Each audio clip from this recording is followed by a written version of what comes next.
this has been an appeal to Tony Khan.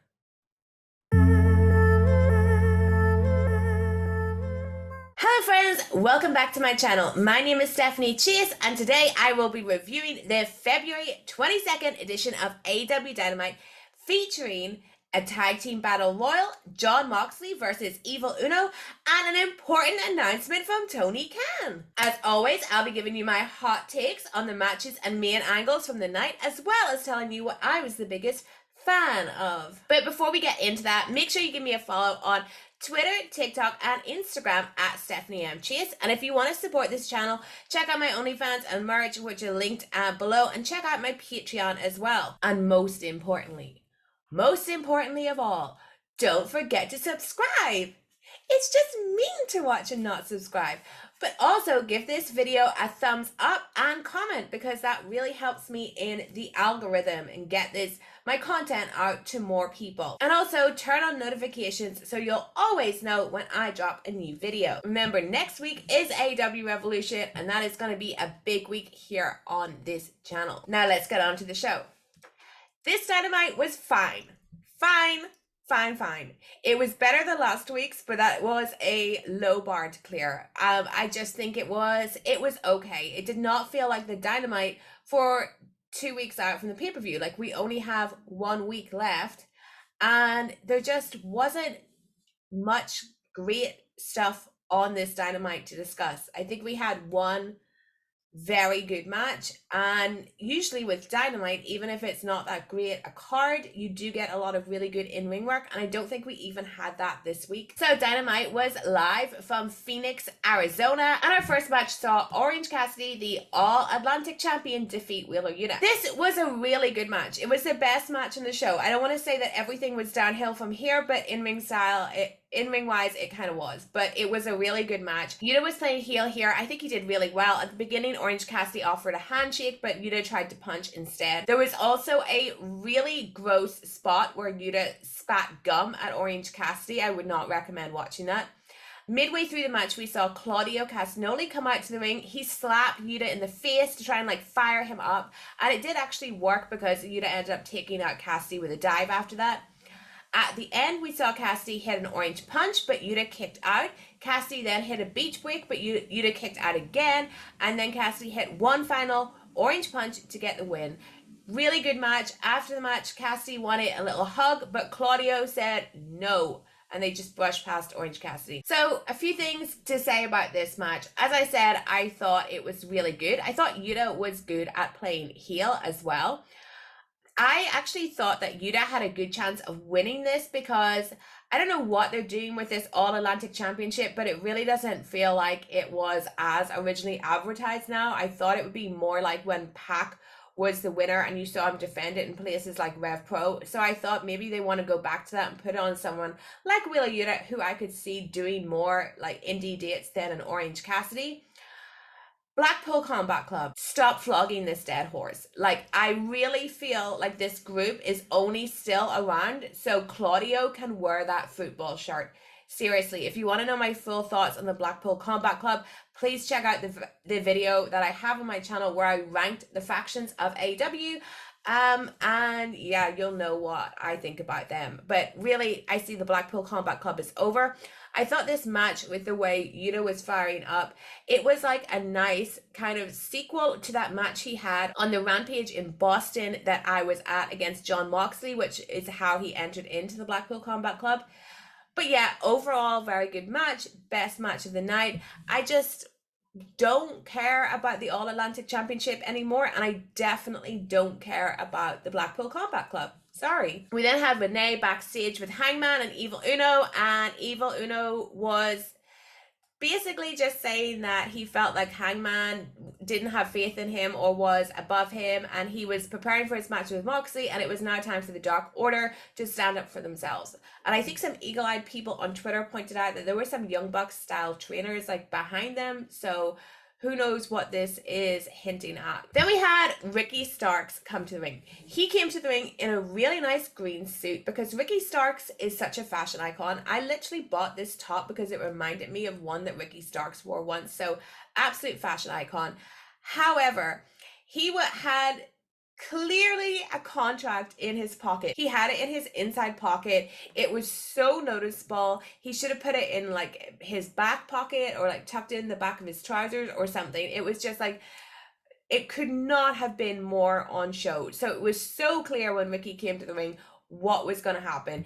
He was going to offer a contract. So when we came back from break, we had Ricky in his lovely suit in the ring, and he basically said that he was now moving on from Chris Jericho because Chris Jericho doesn't want to give him a rematch. And the crowd actually seemed to applaud when he said he was moving on from that story.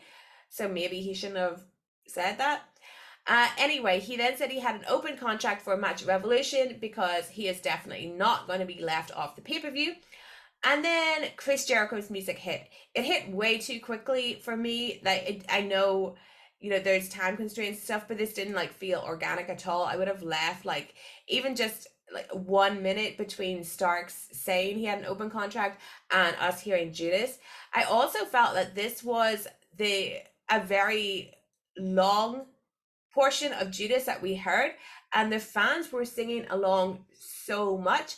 And I know that the fans love to sing to Judas. It happens every single week. It's a great song, but I just felt in this specific instance with what they were doing, the fan singing to Judas and so much of it just kind of muddied things a lot more when it came to like who's the heel and who's the face. Jericho's clearly the heel, Ricky is clearly the face, but I think there was some stuff in this where if you were just parachuting in to watch, it might be unclear to you because the fans were reacting so hard to Judas, even if they did boo Jericho afterwards. Then Jericho said that Starks is not done with him until he says so, but Starks isn't in his level and he's not going to beat him again, so Jericho's not taking that contract. Also have to note that Jericho was dressed as like a heavy metal porcupine. He was in like a suit jacket blazer with these huge spikes on it. Now, why was he wearing such an outfit? Well, it was because Pretty Peter Avalon was obviously backstage watching this and thought, oh my gosh, this is my shot. This is my shot to be on Revolution. I will sign Ricky Starks' contract. So he came out. Peter Avalon has really great entrance music. It's like sexy music. I totally did not recognize it because I haven't heard it in so long. So when that music played, I was like, oh, are we getting some sexy ladies here? Because I just felt it was music that was bringing us some sexy ladies. But it wasn't. It was Peter Avalon. But before he could get like anywhere close to the ring, he took a Judas effect with Jericho wearing the spiky porcupine jacket. So Peter Avalon, R.I.P. So Jericho then came to the ring and said that you can have a Revolution without him.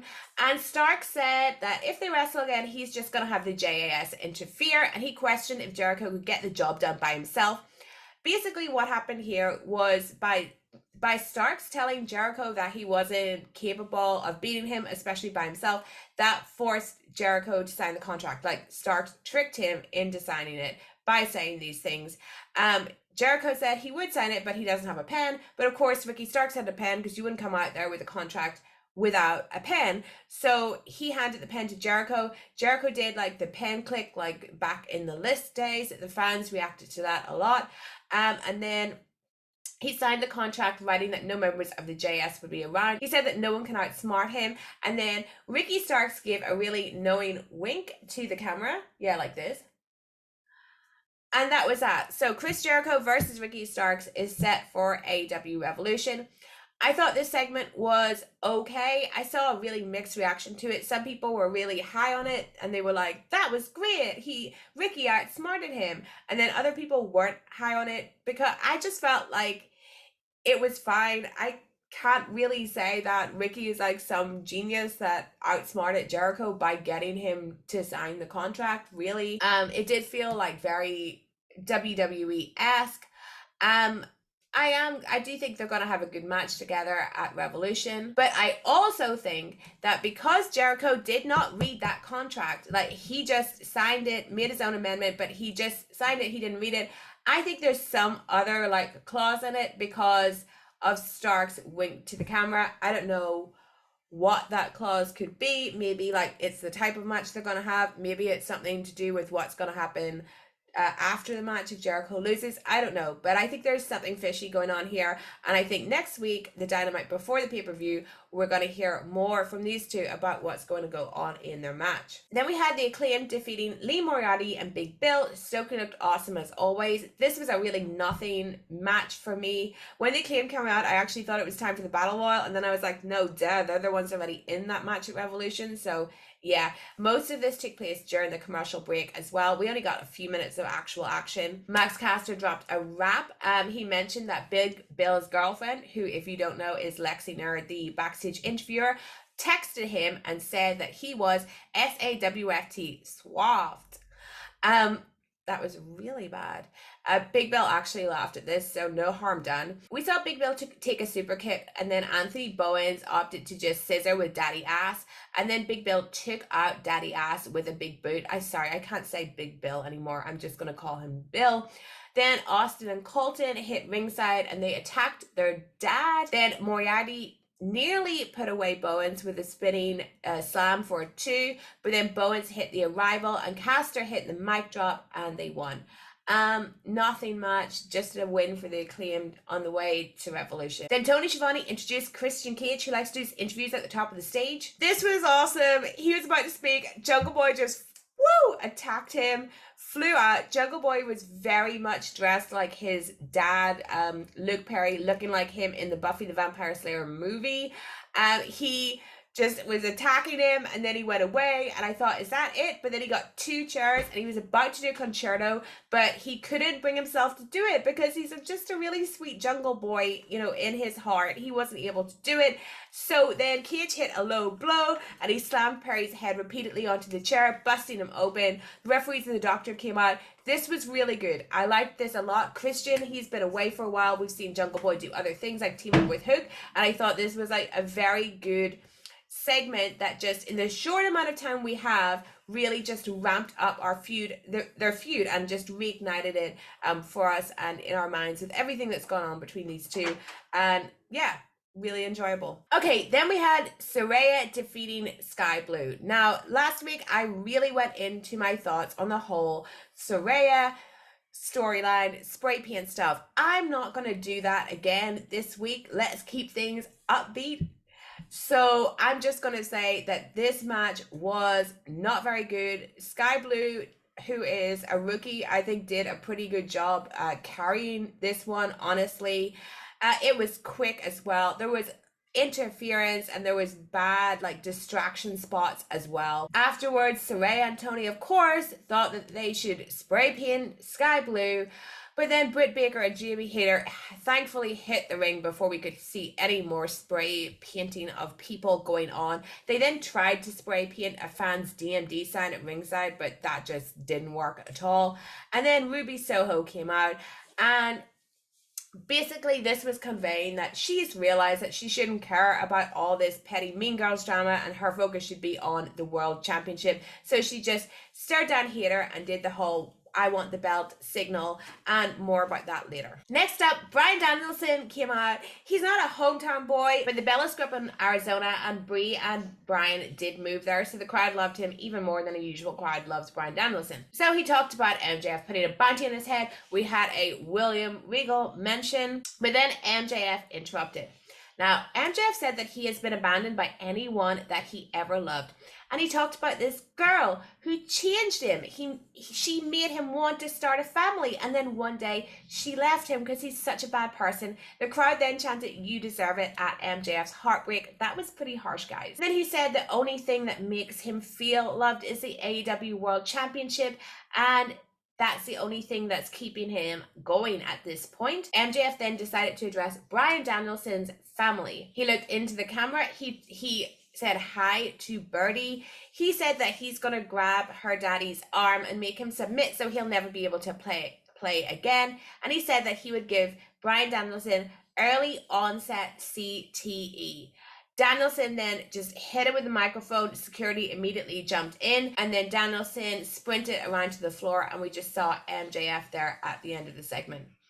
I thought this was pretty good. Good storytelling. I really enjoyed MJF's promo. Now, he said something personal there, that basically him and his fiance are no more.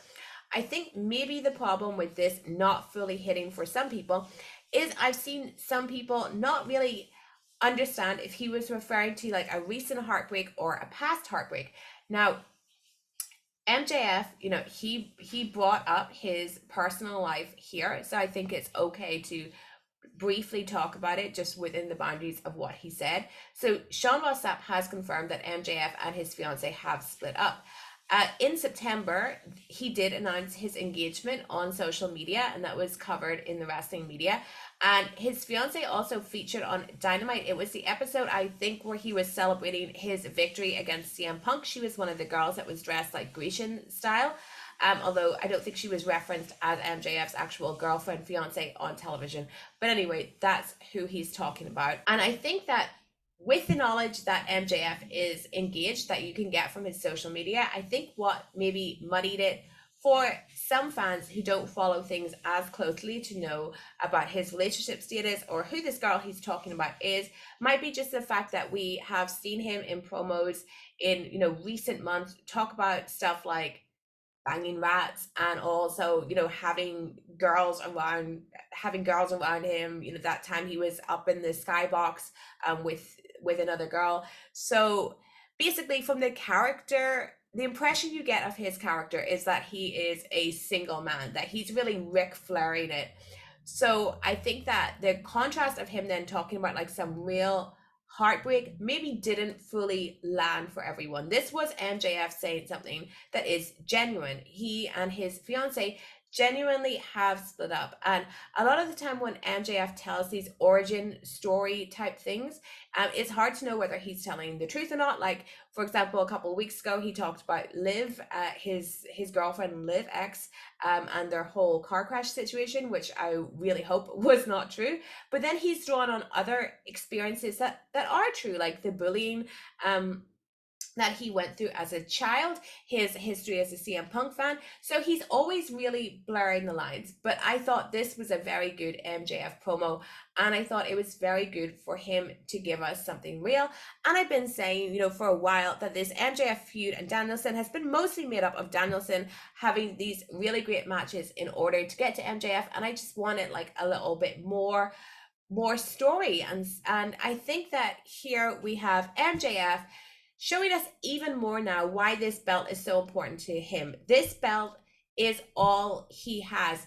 We don't know why him and his fiance broke up, but let's just say in storyline, maybe it was because he is so obsessed with being MJF and being AEW World Heavyweight Championship. This belt is now everything to him because he has lost everything else. Bryan Danielson, on the other hand, I have said before that I have a hard time believing that Bryan Danielson wants to be AEW champion. And that's just because of the way Danielson presents himself both in and out of character. But now with MJF pushing him so much, like mentioning his family, mentioning his children, mentioning saying that he's going to give him early onset CTE, that makes me now truly believe that Bryan Danielson does want this championship, and he wants it so he can take away from MJF the one thing that MJF has left, because he has pushed him to the limit. So this was my favorite bit of storytelling they have done so far in this match. Like I said last week, this match, I think that MJF is going to be going out there to prove himself, to prove that he can wrestle for 60 minutes. I think in-ring quality is going to be very high for this match, but I still do have my doubts at then just keeping people's interest throughout a 60-minute match. It is really tough. And maybe I should use this time to make an appeal to Mr. Tony Khan. Tony, please restrain yourself when putting together this card for Revolution. As it stands, we have 6 matches. One of these matches is a 60-minute match. Please, please, please, please do not overstack this card. Whatever card you have written down, take 2 matches off it, please. Thank you. This has been an appeal to Tony Khan. Okay, next we had Tony Schiavone backstage with Jamie Hayter and Britt Baker. Hayter said that Saraya has come back and tried to wreak havoc and is still undefeated. Hayter said Ruby Soho deserves the title shot and they should make it a triple threat match. So we're now getting a triple threat match for the women's title at Revolution. We then had the tag team battle royal. Okay, who was in this? We had Best Friends, Lucha Brothers, Butcher and Blade, Top Flight, Matt Menard and Angelo Parker, Alex Reynolds and John Silver, Roosh and Preston Vance, Aussie Open, Tony Nese and Ari Daivari, and Jeff Jarrett and Jay Lethal. Notable thing that happened really outside the match is just that Josh Woods was trying to help Nese and Daivari, but Mark Briscoe ran into the ring to break it up. It came down to Lethal, Jarrett, and Trent. And we had Satnam Singh at ringside and he was trying to like help out his guys, but Orange Cassidy was trying to help Trent as well. Trent did hit a tornado DDT on Lethal, but he was planted with a Jarrett stroke. And then Trent skinned the cat and he used Orange Cassidy to help him get back in the ring.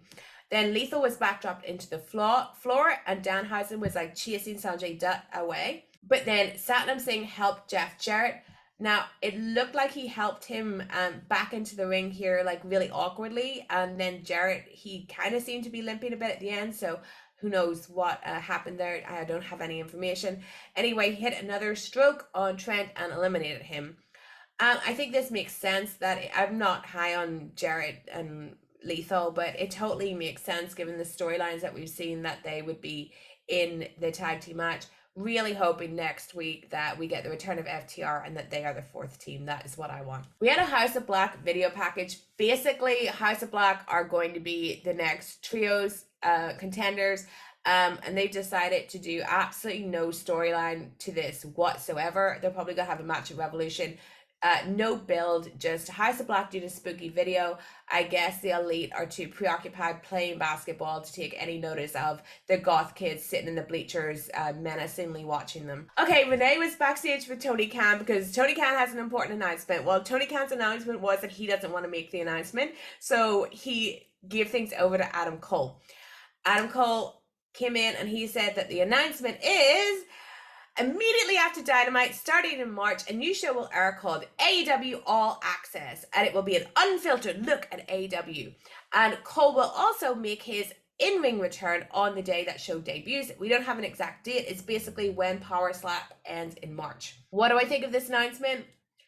I had been saying that Tony specifically said important announcement, not huge announcements. So when people had ideas about streaming services, UK shows or whatever, I just thought, no, I thought it was going to be something not boring, but something that's not really going to generate a huge buzz or excitement, but does have a level of importance. I think that fits into this category. It is important for AEW that they're getting another hour of weekly television, but it's, not another in-ring show. This is like a docu-series. What I will say about this series is I have heard some tea on it. And from my understanding, I think it's going to be very much like a WWE 24 style thing. I don't expect something like Total Divas. I would say expect something more serious and something better than Roads to the Top as well. I think Roads to the Top really suffered from just focusing on one family, the Rhodes family, and there was so much like manufactured drama in it to actually fill that, like all the stuff with, Cody's sister and stuff like that. It just came off as like really fake and just not very engaging. I think this show's going to be a lot better because it's got some really good stories to tell. People that are going to be featured include Adam Cole and Britt Baker, Saraya, Eddie Kingston, Ty Conte, and Sammy Guevara. And I think specifically Adam Cole and Britt Baker actually have a really good story to tell with Adam's recent injury and being out for so long and his kind of road to recovery. So I do think that this is going to be a very good show and I can't wait to watch it. But I totally understand if people weren't like over the moon with this being the announcement. But some people also thought it was going to be Forbidden Door, and I have seen reports that Spectrum Cable are advertising Forbidden Door for June 24th. So apparently Forbidden Door is happening. We don't have any more details on that. Then we had like 10 minutes to go in the show and we had Jon Moxley defeating Evil Uno. This match was short. It was definitely hard hitting, and my God, was it bloody. Basically, we know that Jon loves to bleed, but Evil Uno was bleeding profusely through his match, and it was quite quite jarring, really. And I love blood. Nothing much actually happened here, though, other than the like action between them. Uno at one point hit multiple pile drivers on Moxley, but at one point when he tried to go for one again, Moxley countered it into elbows and a rear naked choke, and then Uno was just like dripping blood, and Moxley put on the bulldog choke, and that's how he won, and Moxley would not let go. Then John Silver and Alex Reynolds hit the ring, and then Claudio and Wheeler came out to fend them off, and then Hangman Page ran to the ring, and he had barbed wire wrapped around his fist, and he hit Moxley with it so Moxley could bleed. He tried a buckshot lariat then, but Moxley ran to the ramp as he's bleeding profusely. Yeah, like I said before, that I think the storyline for me that's been built up the best coming to Revolution is Moxley and Page. And I'm really excited to see that match. It's definitely the match I'm most looking forward to.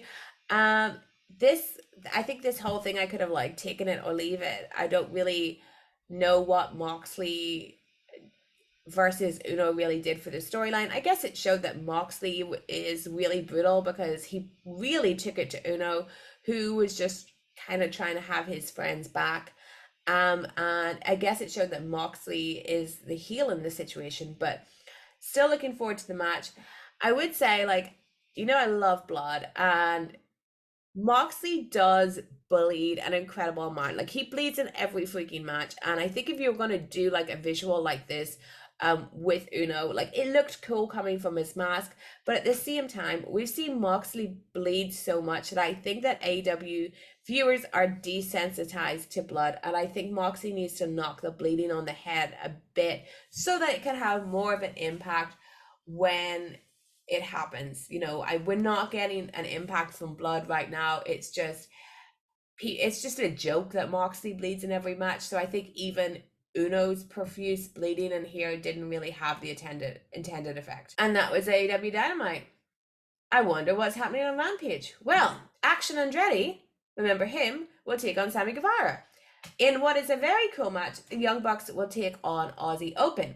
Lance Archer will return, Willow Nightingale will take on Tony Storm, and we will hear from Keith Lee, who returned last week on Rampage, but very few people saw that, and Dustin Rhodes as well. Next week's Dynamite is in San Francisco, and we're going to have the Casino Battle Royal to see who gets into the tag team title match at Revolution.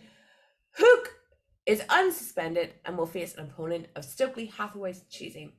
And let's just run down that Revolution card and see how many matches we have on it so far. So we have our tag team match, the Guns versus the Acclaimed versus Jeff Jarrett and Jay Lethal versus, to be confirmed, Chris Jericho versus Ricky Starks, Jon Moxley versus Hangman Page, Texas Death Match, Jamie Hayter versus Saraya and Ruby Soho, Samoa Joe versus Wardlow, and MJF versus Bryan Danielson in a 60-minute Iron Man match. Now, who was I the biggest fan of on the show? I'm going to give it to MJF. MJF, I'm sorry to hear about your breakup.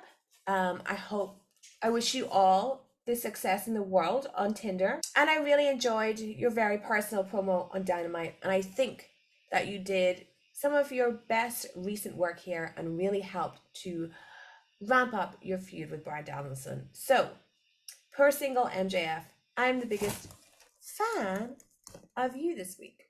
Okay, that's all from me. Thank you so much for watching. Don't forget to go follow me on all those social media places like Twitter, Instagram, TikTok, whatever.